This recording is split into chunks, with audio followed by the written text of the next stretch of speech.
Welcome back to Do It Myself Garage. I was very kindly sent this Arpha B25 5K dash cam. It looks like it's a dual channel smart dash cam. They had three different ones that I could pick from, and this is the one that looked like it would probably work the best in my car and for what I use and what I drive.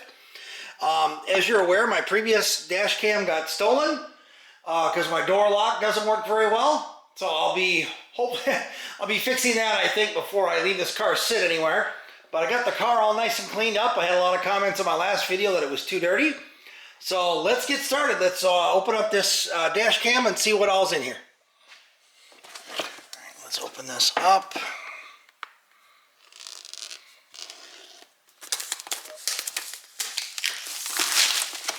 It's basically just a box. Nothing fancy. There we go.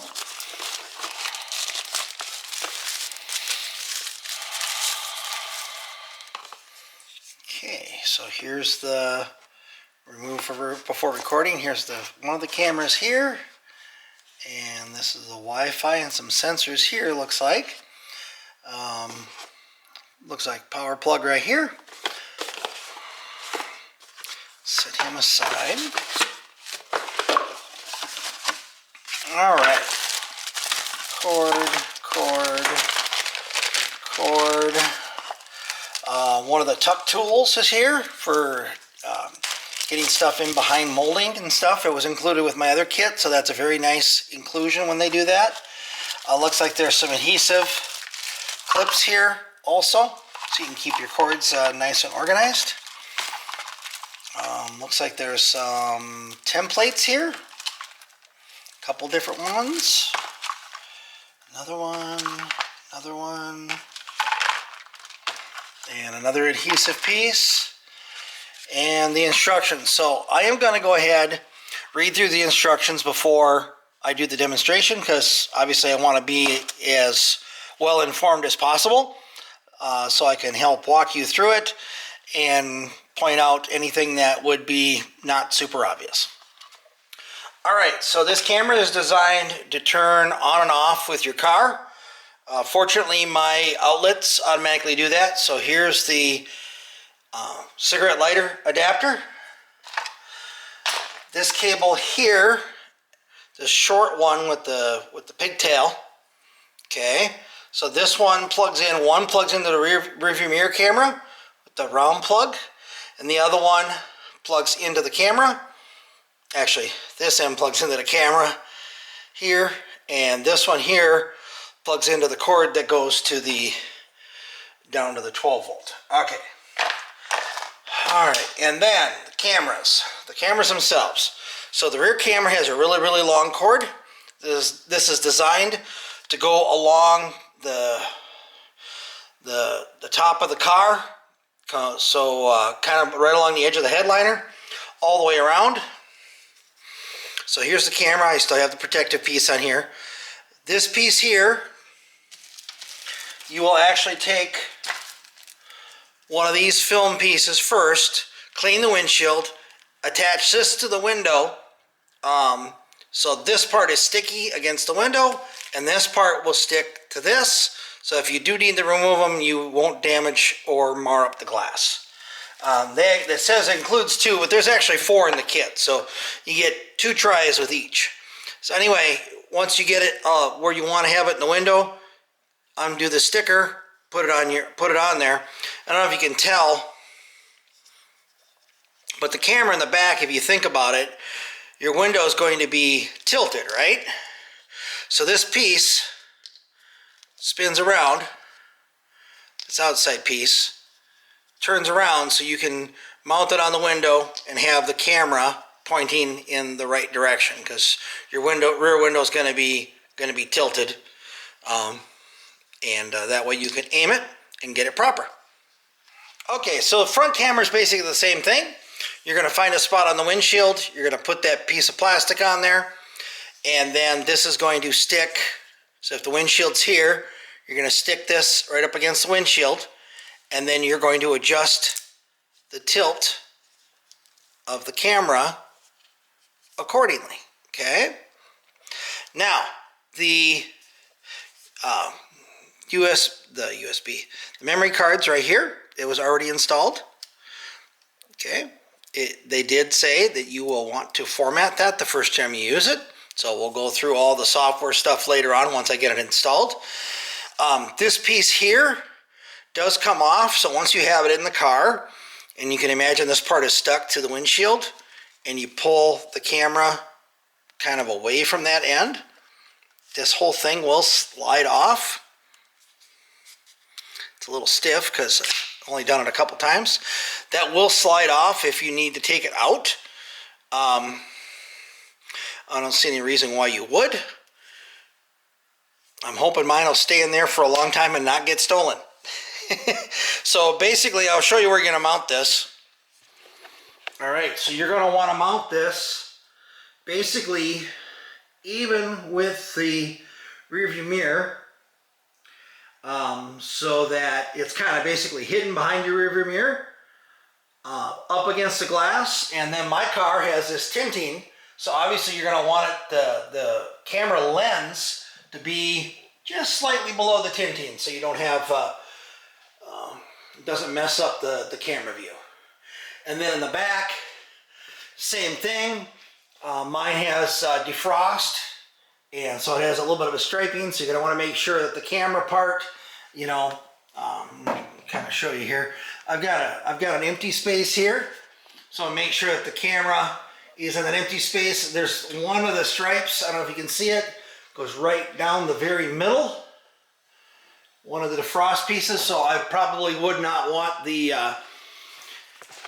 camera to be focused directly on one of those stripes, so I'll have that offset slightly.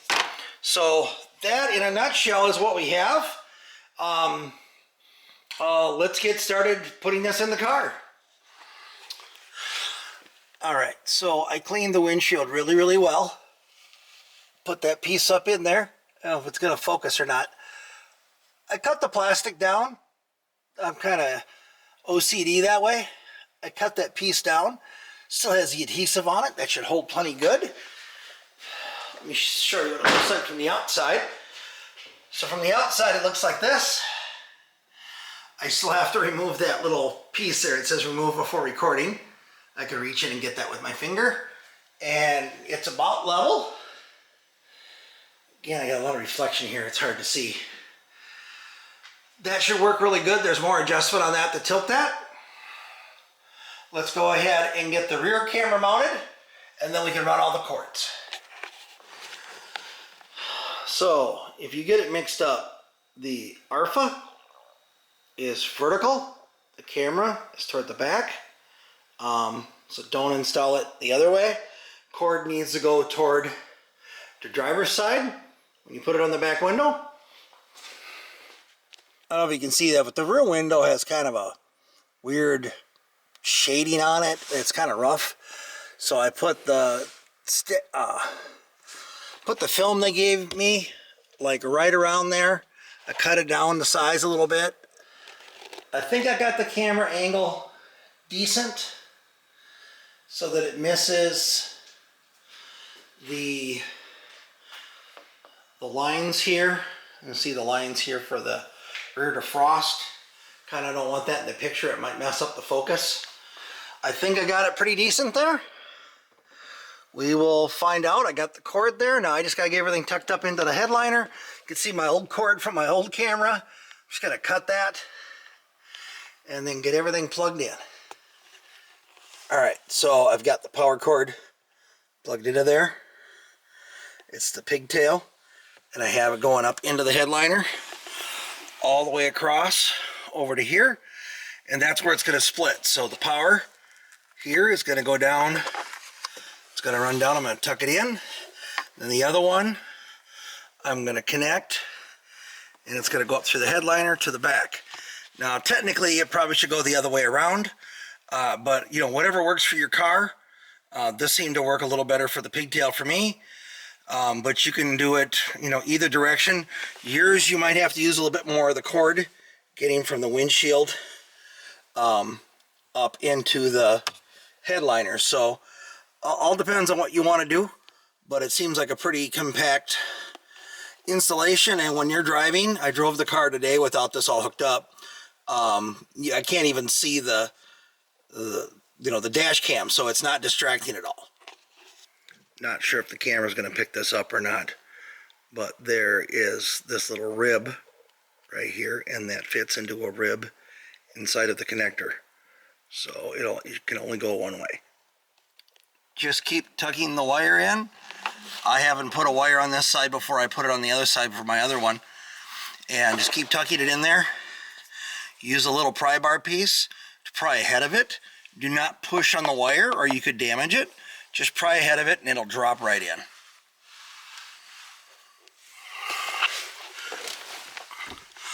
Once you've gotten about halfway, now's the time to go ahead and start from here and work your way around. And then this big piece, this big sail panel back here, you see that? That's a great place to hide all the extra cable. So you're going to bring this cable here up. We're going to bring this cable here over, and then the extra cable will just hide in the sail panel. Last cord to hook up is the power cord. I already have the power adapter plugged in. I have an extra power thing in my car that turns on and off with the power switch, so it won't drain. So what I'm going to do is I'm going to run that cord out. I'm going to probably run it under the dash, across underneath behind the glove box, over and up, and connect to the pigtail up here at the top. That should be pretty straightforward. Alright, I could have done a better job of hiding that, but anyway, it runs down behind the pillar, comes down over here, runs down basically behind the dash now, and then down under behind the carpet, behind the dash over here to the power outlet. So your car will be different, but it's pretty easy to figure out a way to find a route. Just be patient. Okay, as mentioned before, there's some clips, some extra adhesive, there's extra pieces for the window. If for some reason you make a mistake, or if your car, you can't get it to run behind panels, there are other options. Alright, go into your owner's manual and use the QR code, and it will download an app called Arpha Vision. Do not just download Arpha app off of the App Store. That will not work. That's for controlling many of their other devices. But for this B25 dash cam, you're going to want to use this link to get the correct one. Alright, so trying to go through and give you a good review of this. It does have voice commands. Voice commands are stop recording. Recording stopped. To start recording, say open recording. Recording started. Take a picture. And to lock video file, say lock the video. Current video locked. And you can see it does a red, blue, red, blue, red, blue. It'll do that automatically if the G sensor senses something as well. So I was driving the other night in the snow, and I kind of slid a little bit. It automatically locked one of the videos. So there's adjustments for that in the menu. I'm going to try to show you the phone menu. I don't know that my camera is going to record this very well, but let's try. Alright, with the Wi-Fi on, Bluetooth on, and the camera on, go in here, and when you connect to the network, you can follow the instructions in the book. One of the things is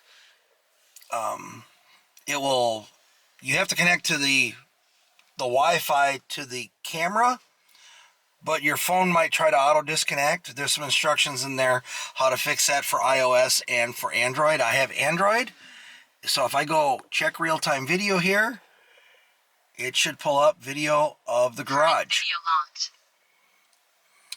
And so there we go. We've got the video of the garage. It's overlaid with the video of the rear one. When you go back to look at the files in the folder, they're completely separate. That overlay is not there, so you have a completely unobstructed view. Now, if you do full video and turn it sideways, okay, you're going to get this stripe this aiming stripe, and that's actually kind of nice when you're first setting it up to make sure your camera is aimed right. If you want to turn that off, there's a little button over here in the very bottom right that says line. You press that, it turns off the line. I don't know why you would ever use this while you're driving the vehicle.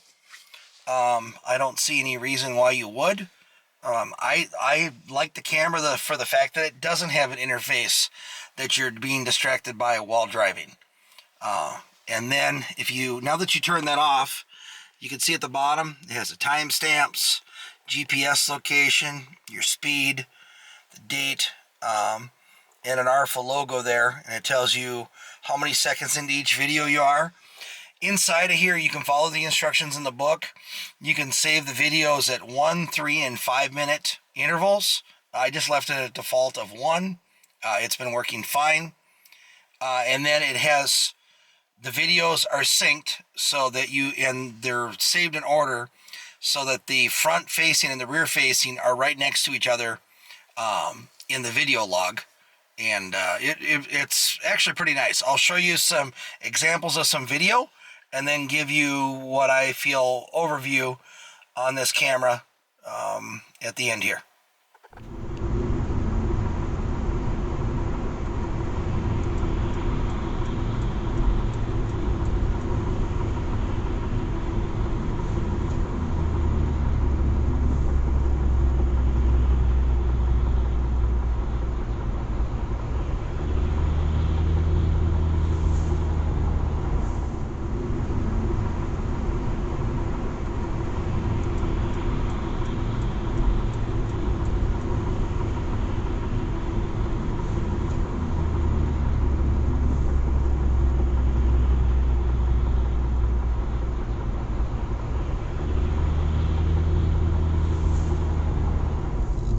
I'm still a little too close to this guy. Let me back off.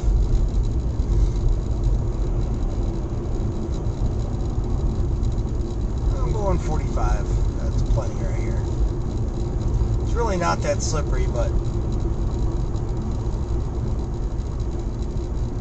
it doesn't take much of a mistake for things to get ugly really quick.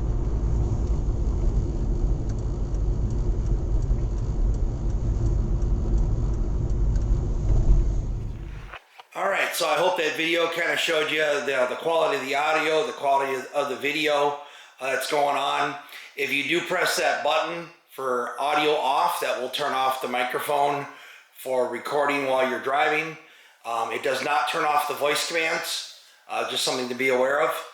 But all in all, this seems to be a pretty good dash cam. I've got to use it this week. You saw the last part of the video there was a snowstorm. I was driving it in the snow. So yeah, it's working pretty good. There's a link in the description below to Arpha, and they will give you a $50 discount off of your order if you want to order one of these. Again, I appreciate them sending this out. I now have a dash cam again. I appreciate that, and I was more than happy to do an honest review. This was pretty straightforward. The quality seems decent, so I hope some other people will enjoy it as well.